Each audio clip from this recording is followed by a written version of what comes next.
வணக்கம். IPhone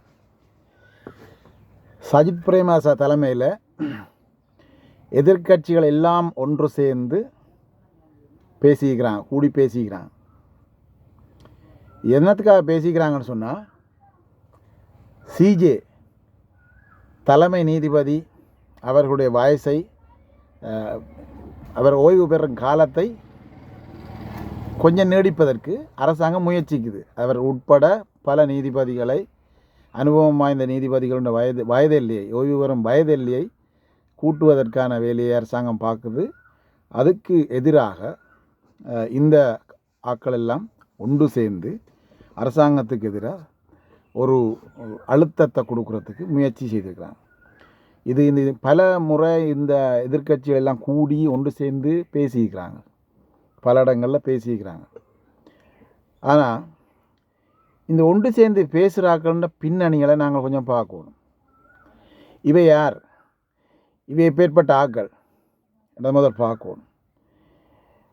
Ranil Wickremesinghe, Sajith Premadasa, Bimal Weerawansa, Dilip Jayaweera, GL Peiris மற்றும் சாமர சம்பத், தொண்டமான், திகாம்பரம், ஹக்கீம், ரிசாத், இவர்கள் எல்லோரும், அர்ஜுனா உட்பட அனைவரும் அங்கு பிரசன்னமாக இருக்கிறார். இப்போ என்னென்னா, ரெண்டு கட்சிகள் இவ்வளவு காலமும் பிரிஞ்சு நின்று இந்த மக்களோட வாக்குகளை பெற்று மாறி மாறி ஆட்சிக்கு வந்தது. இவே தான் எங்களுக்கு சொன்னவே,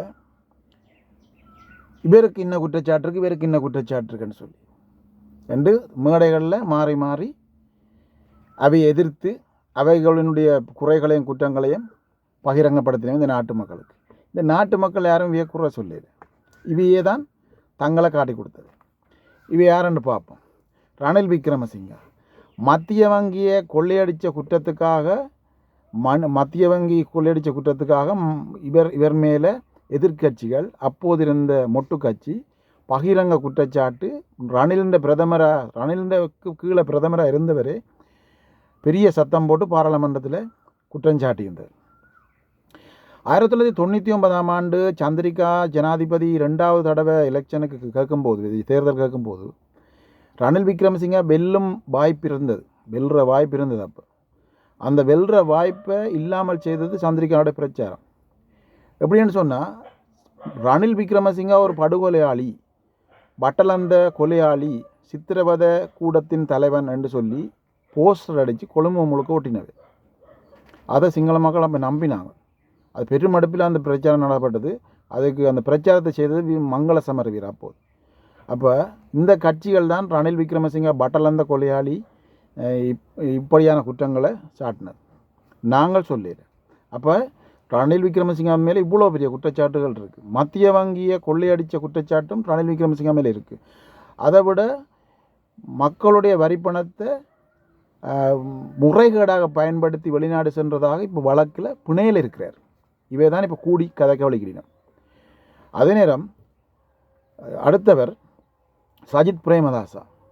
அவர் 200 மில்லியன் ரூபாயை கலாச்சார அமைச்சிலிருந்து தேர்தல் நிதிக்காக, தனது தேர்தல் வியாபாரத்துக்காக 2019 பயன்படுத்தியதாக குற்றஞ்சாட்டப்பட்டது எதிர்க்கட்சிகளால், அப்போது இருந்த மொட்டு கட்சியால்.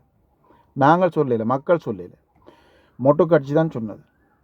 அப்போ அவருக்கான விசாரணைகளும் அங்கே ஆரம்பிக்கப்பட்டிருக்குன்னு சொல்கிறாங்க அரசாங்கம்.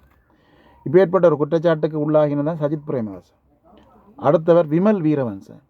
தன்னுடைய வயதை கூட்டி போடுறதுக்காக, மனைவியின் வயது அவரை விட அதிகரித்திருக்கா, தன்னுடைய வயதை கூட்டி போடுறதுக்காக பொய்யான ஐடென்டி கார்டுகளை பயன்படுத்தி, பொய்யான பாஸ்போர்ட்டுகளை தயாரித்தார் என்ற குற்றச்சாட்டில் அவர் மீது குற்றச்சாட்டு, அவருடைய மனைவி இப்போ சிறை சென்றிருக்கிறார் அதே குற்றச்சாட்டில். இவர் மீதும் ஏற்கனவே பல குற்றச்சாட்டுகள் முன்வைக்கப்பட்டு விசாரணை நடைபெற்று வருகிறது. அடுத்தவர் இவர் தான் பிமல் வீரவன்ச. அடுத்தவர் திலீப் ஜெயவீர. கோட்டாபாய ராஜபக்ச ஜனாதிபதியாக கொண்டு வரத்துக்கு பல வேலைகளை செய்து பிரச்சாரத்துக்கு பின்னால் நின்று உதவி செஞ்சு தன்னுடைய தொலைக்காட்சியை முழுவதுமாக கோட்டாபாயனை வெற்றிக்காக கொடுத்தவர் தான் இந்த திலீப் ஜெயவீர. அது மட்டும் இல்லாமல் இப்போ நாகபாம்பு கழனி கங்கையில் மிதக்குது வந்ததுன்னு சொல்லி கொக்கா கோலா போத்தலுக்கு போட்டுட்டு மக்களை சிங்கள மக்களை ஏமாற்றி அந்த ஏதோ டிஎஸ்என் குமாரை வந்துட்டாருன்னு சொல்லி எங்களை காப்பாற்றுறதுக்குன்னு சொல்லி ஒரு ஒரு பிரம்மையை உருவாக்கி ஏமாற்றி சிங்கள மக்களோட வாக்கை சுவீகரிக்கிறதுக்கு காரணமாக இருந்தவர். பின்னாளில் ஆன்டிஜன் மோசடியாளர் என்று சொல்லி இவர் மீது குற்றச்சாட்டு இருக்குது. சீனியில் வந்து வரி விதிக்கப்பட்ட வரியை இவருக்காக கோட்டாபாய அகற்றினமாகும் 25% வரி மூலம் இவர் சீனி இறக்குமதி செய்து இவர் மேலே அந்த குற்றச்சாட்டும் இருக்குது. இவர்பட்ட குற்றச்சாட்டு இவர். அடுத்தவர் ஹக்கீம் ரணிலை கூட்டிக் கொண்டு இங்கே வராதீங்கன்னு சொல்லி கிழக்கு மாகாணத்தில் போய் பிரச்சாரம் பண்ணுவர்.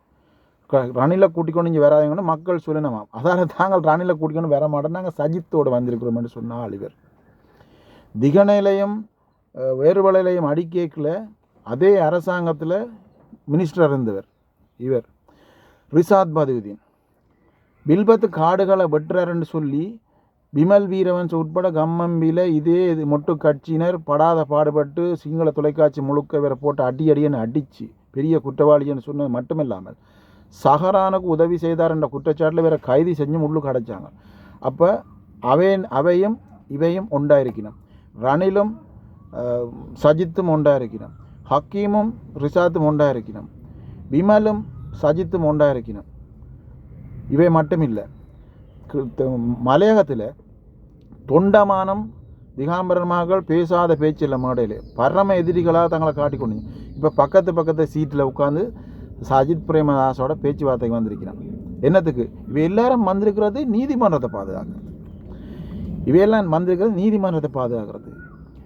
2015 ஆண்டுக்கு முதல் ஒரு முறை அப்போது இருந்த சிஜேயை தூக்கி வெளியே போடுறதுக்கு, சட்டவிரோதமாக தூக்கி வெளியே போடுறதுக்கு முழு முயற்சி செய்தது இந்த மொட்டு கட்சி தான், மஹிந்த ராஜபக்சன கட்சி.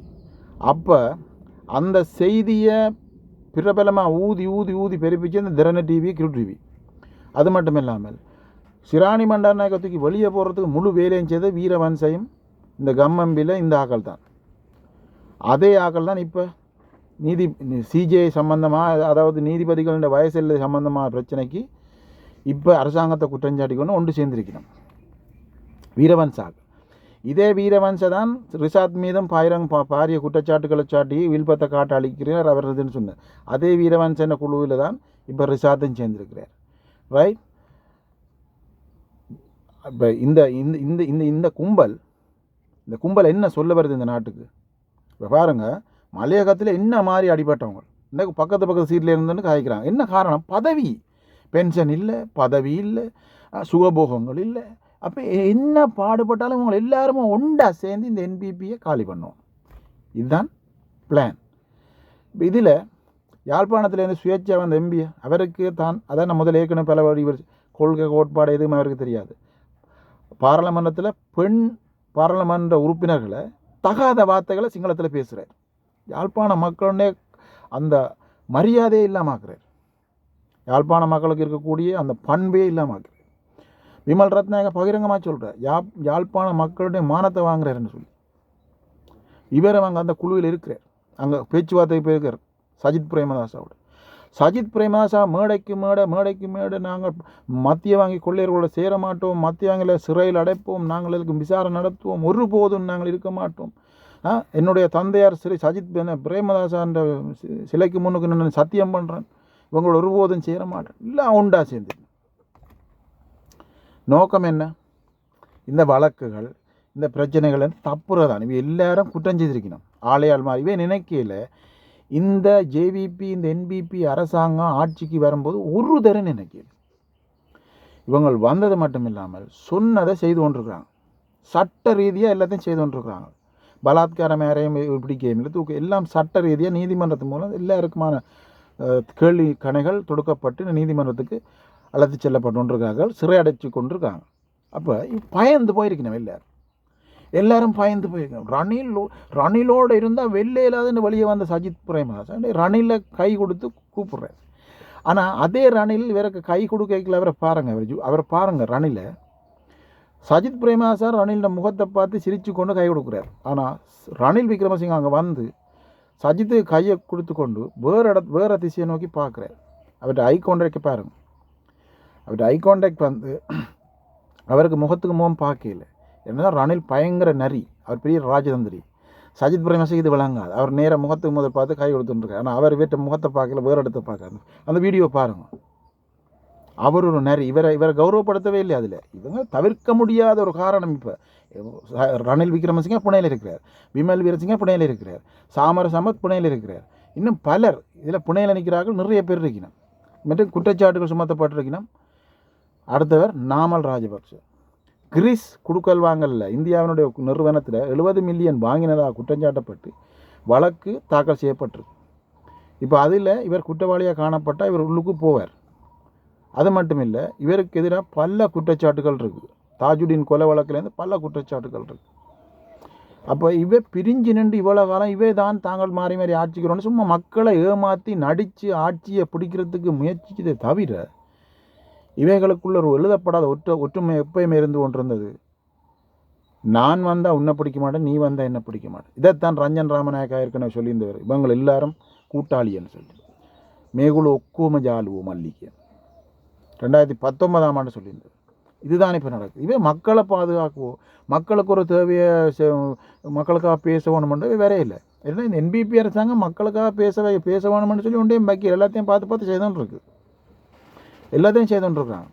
இவ்வளவு சர்வதேச நெருக்கடிகளுக்கு மத்தியில் எரிபொருள் மற்ற சாமான பொருட்கள் தட்டுப்பாடு இல்லாமல் கிடச்சி கொண்டிருக்கு. விலைவாசி கொஞ்சம் கூட தான், அது எங்களையும் பாதிக்குது. எல்லாருக்கும் விலைவாசி பிரச்சனை இருக்குது. அதுக்காக இந்த விலைவாசி பிரச்சனைக்காக இந்த அரசாங்கத்தை அகற்றணும்னு மக்கள் ஒருபோது நினைக்கிது. ஆனால் மத்திய வங்கி கொள்ளையடித்தவனை நான் சேர்க்க மாட்டேன்னு சொன்னவரும், ரணிலோடு இருந்தால் நாங்கள் வெள்ளையிலான்னு சொன்னவரும், சஜித் என்னுடைய அப்பா என்ற சிலைக்கு முன்னுக்கு சத்தியம் பண்ணுறோம், நான் ஒருபோதும் இந்த கொள்ள கூட்டத்தில் சேர மாட்டேன்னு சொன்னவரும், மொட்டு கட்சியோட எந்த டீல் இல்லைன்னு சொன்னவரும், ரணிலோட எந்த டீல் இல்லைன்னு சொன்ன சஜித் பிரேமதாச தலைமையில் தான் இந்த முழு கும்பலும் கூடியிருக்கு. இதில் எங்கட வடக்கு கிழக்காக்கள் வரையிலன்னு நினைக்காதீங்க, அவையும் அங்கே இருக்கணும். இல்லை எல்லாருக்கும் அதான் பிரச்சனை. பென்ஷன் இல்லை, பார் லைசன்ஸ் இல்லை, பிஸ்டோல் இல்லை, பொடி கார்ட் இல்லை. ஐயாக்கள் மாதிரி அந்த பெரிய இன்னமும் ஆக்கள் மாதிரி தானே தெரிஞ்சது. இந்த சின்ன ஒரு தீவு, இலங்கை தீவுக்குள்ளே சுற்றி வர கடல், இதுக்குள்ளே குறுநில்ல மன்னர்கள் அங்கங்கே மன்னர்களாக தெரிஞ்சது. இப்போ அவையெல்லாம் டம்மி பீஸாக்கி ஒன்றுமில்லமாக்கிட்டாங்க. எல்லாரையும் உடுப்பை கலட்டி நிர்வாணமாக அனுப்பிக்கு ரோட்டில் தெரிய சொல்லி. இப்போ அவைக்கு வெளியே போயிடலாம். அதால் தான் ஓடி போய் கூடி என்ன சரி செஞ்சு இந்த அரசாங்கத்தை மக்கள் மத்தியில் பிள்ளையா தவறாக சித்தரித்து இந்த அரசாங்கத்தை விழுத்தோணும்னு சொல்லி யோசிக்கணும். இதில் ரணிலும் உத்தமர் இல்லை, சஜித்தும் உத்தமர் இல்லை, வீரவன்சவம் உத்தமர் இல்லை, திலீப் ஜெயவீரன் உத்தமர் இல்லை, சாமர சம்பத் உத்தமர் இல்லை, அர்ஜுன ராமநாதன் உத்தமர் இல்லை, தொண்டமான் உத்தமர் இல்லை, திகாம்பரமாக்கள் உத்தமர். அவைகளுக்கெல்லாம் ஊழல் செஞ்சிருக்கணும், நிறைய ஊழல் செஞ்சிருக்கணும். யாருமே இதில் உத்தமர்கள் இல்லை. ஆனால் என்ன, ஓடி போய் கதைக்கணும். இதே மனோ கணேசன், இதே ஹக்கீம், இந்த ரிஷாத் பதினாக்கள் இந்த பேரினவாதிகளுக்கு எதிராக பலமுறை குரல் எழுப்பிக்கணும். இவர்கள் பேரினவாதிகள் மக்களை வாழ விடாமல் வச்சுருக்காங்க. ஆனால் இன்றைக்கு முஸ்லீம் மக்களுக்கும் எந்த பிரச்சனையும் இல்லை, தமிழர்களும் எந்த பிரச்சனையும் இல்லை.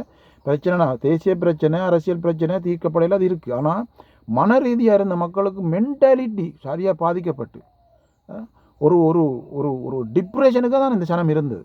இன்றைக்கு எல்லா சனமும் நிம்மதியாக இருக்குது. ஆனால் இவையும் அவையோடு சேர்ந்து தான் நிற்கணும்.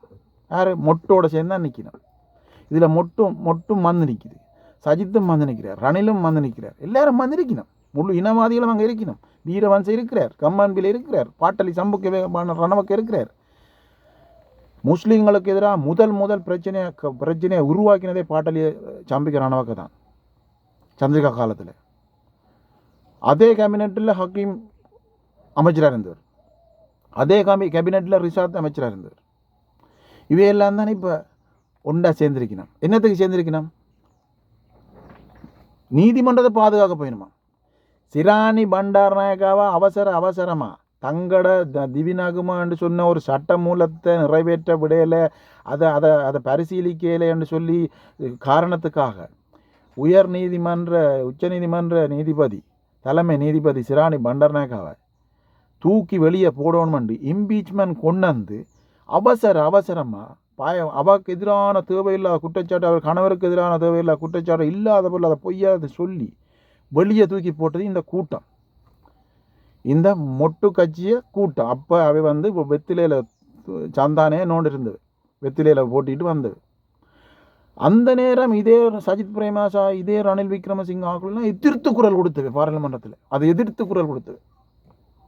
ஆனால் அதே கேபினெட்டில் இப்போ எங்களோட ரிஷாத் ஐயாவும் கக்கீம் ஐயாவும் இருந்தது.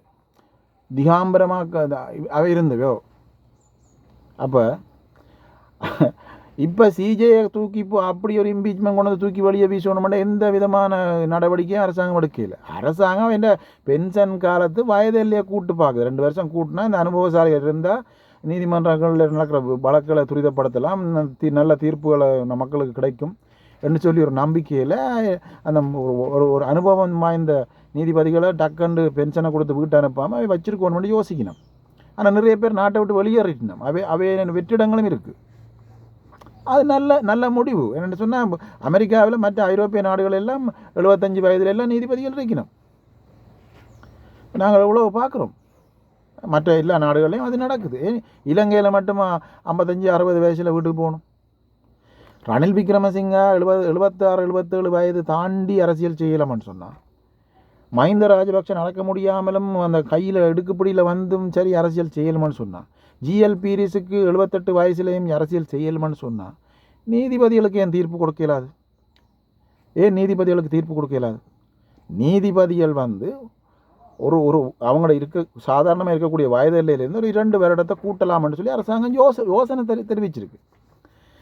இவே என்னென்னு சொன்னால், தாங்கள் தான் இந்த நாட்டை பாதுகாக்க போகிறோம், ஐயோ நீதித்துறையை நாங்கள் பாதுகாக்க போகிறோம், ஐயோ உங்களால் பிரச்சனை வந்துட்டுது, நீதித்துறைக்கு பிரச்சனை வந்துட்டுது, நீதித்துறையை பாதுகாக்கணும், சர்வதேச தரத்தில் எங்களோட நாடு அபகிருத்திக்கு உள்ளாக போகுதுன்னு சொல்லி ஓடுபடுத்துறீனம். யார் ஓடுபடுத்தினோம்? விமல் வீரவன்ச மீடியாவை சந்திக்கிறார், ஜிஎல் பீரிஸ் மீடியாவை சந்திக்கிறார், கம்மன்பியில் மீடியாவை சந்திக்கிறார், திலீப் ஜெயவீர மீடியா. இவங்க தான் சிராணியை தூக்கி வெளியே வீசேக்க, அப்போதைய சிஜேயை தூக்கி வெளியே வீசேக்க முதலாக நின்று இந்த பிரச்சாரத்தை முன்னெடுத்து மக்கள் நம்ம மனதுங்களில் கொண்டே சிஜே சம்பந்தமான தேவையில்லாத இதெல்லாத்தையும் மண்டையில் போட்டு அவசரமாக இம்பீச்மெண்ட்டை கொண்டு வந்து பாராளுமன்றத்தில் வெளியே போட்டு. யார் செய்த வேலை? மஹிந்த ராஜபக்ஷ ஆட்சியில் இந்த நாமல் ராஜபக்ஷெல்லாம் இருக்கேக்கல, பீரவன்ச கேபினெட்டில் இருக்கேக்கல, கக்கீம் இருக்கேக்கல, யார் ரிஷாத் ஐயா இருக்கேக்கல செய்த வேலை. அப்போ கம்முக்கமாக இருந்த வேலை. அப்போ கமுக்கமாக இருந்துட்டு இப்போ ஓடுபடுத்துறீனம். இப்போ நீதிபதிகளை வேலை கட்டாயமாக தூக்கி வெளியே போட போகிற மாதிரியும், நீதிமன்றத்தில் அரசாங்கம் தலையிடுற மாதிரியும், ஜனாதிபதி கோல் பண்ணி இந்த தீர்ப்பை இப்படி சொல்லி இந்த தீர்ப்பை இப்படி சொல்லுன்னு சொல்கிற மாதிரியும் தான் இப்போ ஓடுபடுத்துறீனம். இந்த பாராளுமன்றத்தில் இருக்கிற 159 என்பிபி உறுப்பினர்களை எவருமே இந்த பொலிசுக்கு கூட கோல் பண்ண மாட்டாங்க. நாங்கள் என்பிபிக்கு உதவி செஞ்சினாங்கன்னு சொல்லி எங்களுக்கு ஒரு பிரச்சனைனா கூட இவங்களோட பேசினா ஒரு தரம் கூட போன ஆன்சர் பண்ண மாட்டாங்க. அவங்கள அப்படி தான் அரசியல் செய்கிறாங்க. அதுதான் மக்களுக்கு தேவை. ஒரு போலீஸுக்கு கூட கோல் பண்ணி இதை செய்ய அதை செய்யன்னு சொல்ல மாட்டாங்க, என்னடா ஆளுன்னு சொல்ல மாட்டாங்க. அப்போ நீதிபதிகளுக்கு ஆர்டர் போடுவாங்களா? ஆனால் மஹிந்த காலத்தில் என்ன நடந்தது? மொஹான் பீரிஸ் என்ற ஒரு ஆளை கொண்டாந்து, நீதித்துறைக்கே சம்பந்தமில்லாத ஒரு மொஹான் பீரிஸ் என்ற ஒரு ஆளை கொண்டாந்து சிஜேயை வச்சுக்கொண்டு இவங்க செய்த கூத்துக்கள் எவ்வளவு. சிராணியை தூக்கி வெளியே போடேக்குள்ள போட்டா பிறகு நியமித்தது யார்? மொஹான் பீரிஸ். இப்பேற்பட்ட ஆக்கள் தான் இப்போ ஒன்று சேர்ந்து நீதித்துறையை பாதுகாக்க போயிடுமா. சரி, இலங்கை நீதித்துறை சம்பந்தமாக தமிழ் மக்களுக்கு நிறைய விமர்சனம் இருக்குது. ஆனால் இந்த நீதித்துறையை பாதுகாக்க போகணும்னு ஒடுத்திருக்கிற ஆக்களை பாருங்கள். இந்த நாட்டை குட்டிச்சுவராக்கி, இனவாதத்தை தூண்டி, மதவாதத்தை தூண்டி, ஒரு ஆள் பகைச்சு அடித்து கொண்டு ஊர்வலை நெருப்ப வச்சு வீடுகளை உடைச்சி எல்லா அட்டகாசையும் செய்து இந்த ஆக்கள் தான் இன்றைக்கு நீதித்துறையை பாதுகாக்க போயிடுமாம். பிரஜாதந்திரவாதி என்று சொன்னால் ஜனநாயகத்தை பாதுகாக்க போயிடுமாம். ஜனநாயகம் என்ன கிலோ எவ்வளோங்களுக்கு தெரியுமா? தமிழ் மக்களோட ஜனநாயகத்தை குழி தோண்டி புதைச்ச ரணில் விக்ரமசிங்க உட்பட்ட இந்த ஐக்கிய தேசிய கட்சி தமிழ் மக்களோட கல்வி தரத்தை இல்லாமல் சேர்த்து கல்வி தரப்படத்தில் கொண்டு வந்து இந்த ஸ்ரீலங்கா சுதந்திர கட்சி இலங்கையில் இந்த ஒற்றுமையை இல்லாமல் குலைக்கிறதுக்கு சிங்களம் தனிச்சட்டங்களை கொண்டு வந்து இந்த பண்டாரநாயக்க சுதந்திர கட்சி, இந்த கட்சியில் இந்த பாரிசுகள் தான் இவங்க. இந்த நாட்டை குட்டிச்சுவராக்கின இந்த 2 கட்சியும் இன்றைக்கு ஓடுபடுத்துறீங்க. இவைக்கு பின்னால் பாலுகள் மாதிரி, பேத்த குட்டிகள் மாதிரி, தவக்கைகள் மாதிரி இந்த திகாம்பர மலைய கட்சிகள், இந்த முஸ்லீம் கட்சிகள், இந்த தமிழ் கட்சிகள், இந்த ஒட்டுக்குழுக்கள், இந்த ஒட்டுக்குழுக்களாக இருந்த இந்த கஞ்சா கடத்துகிற போதை கடத்துகிற இந்த கும்பல் எல்லாம் சேர்ந்து ஓடி தெரியுது. இதுக்கு இல்லை வால்பேத்த மாதிரி இந்த யாழ்ப்பாணத்தில் இந்த ஒன்று வந்துச்சு, இந்த சுயேட்சை வேட்பாளர்னு சொல்லி அது ஓடி தெரியுது, குறுக்க மறுக்க ஓடி தெரியுது. அதுக்கு ஒன்றுமே தெரியாது. தமிழ் மக்கள் அரசியல் வரலாறும் தெரியாது, நாங்கள் என்ன செய்யணும்னு தெரியாது, எங்களோட நோக்கம் என்னென்னு தெரியாது, எங்களோட தியாகங்கள் என்னென்னு தெரியாது, தாங்கள் என்ன பேசணும்னு தெரியாது. போய் நின்று பார்லிமெண்ட்டில் சிங்கள பாராளுமன்ற உறுப்பினர்கள், இந்த பெண் பாராளுமன்ற உறுப்பினர்களை தகாத வார்த்தைகளால் பேசி கொடுத்து வெக்கக்கேடான விஷயம். இது மக்கள் இதில் தெளிவாக இருக்கணும். இவங்கள் யாரும் இந்த நாட்டு மக்களுக்காக ஒன்று கூடயும் இல்லை, பேசவும் இல்லை. இந்த நாட்டில் மக்களால் தெரிவிக்கப்பட்ட இந்த அரசாங்கத்துக்கு அபகீர்த்தி உண்டு பண்ணணும். இந்த மக்களால் தெரிவிக்கப்பட்ட அரசாங்கத்தை தோற்கடிக்கணும். ஏழை எளிய மக்கள்னு ஒரு தலையில் கொண்டு போய் இந்த அரசாங்கத்துக்கு எதிரான ஒரு வன்புணர்வை உருவாக்கணும்னு தெரிவித்தாங்க. ஓடிப்படி செய்கிறாங்களே தவிர தங்களோட வழக்குகள் இந்த தங்களை தற்பாதுகாத்து கொள்ளையும் தாங்கள் மீண்டும் ஆட்சிக்கு வந்து இந்த வழக்குகள் எல்லாத்தையும் வாபஸ் வாங்கி தாங்கள் நிரபராதிகள் என்று மக்களுக்கு காட்டுறதுக்கு தான் ஓடுபடுத்துகிறாங்களே தவிர இந்த அரசாங்கம் பிள்ளையா தவறாக நடக்குதுண்டோ இல்லாட்டி இந்த மக்களுக்கு நல்லது செய்யணும்னு சொல்ல இல்லை. தங்களோட சுயநலம் மட்டும்தான். ஆகவே மக்கள் தெளிவாக இருக்கணும். இவங்களெல்லாம் பச்சை கள்ளனுகள், அவ்வளோதான். இதுக்கு மேலே என்னத்தை கதைக்கிறது? பச்சை கள்ளனுகள். இவங்களால் இந்த நாட்டுக்கு எதுவுமே நடக்க போகிறதில்லை. தமிழர்களுக்கு நடக்க போகிறதில்லை, சிங்களவர்களுக்கு நடக்க போகிறதில்லை, முஸ்லீம்களுக்கு நடக்க போகிறதில்லை. இந்த நாட்டை இவங்கள்ட்ட திருப்பியும் கொடுத்தா குட்டிச்சுவராக்கி எங்களை கூட தெருவிழா நிப்பாட்டுவாங்க. நன்றி, வணக்கம்.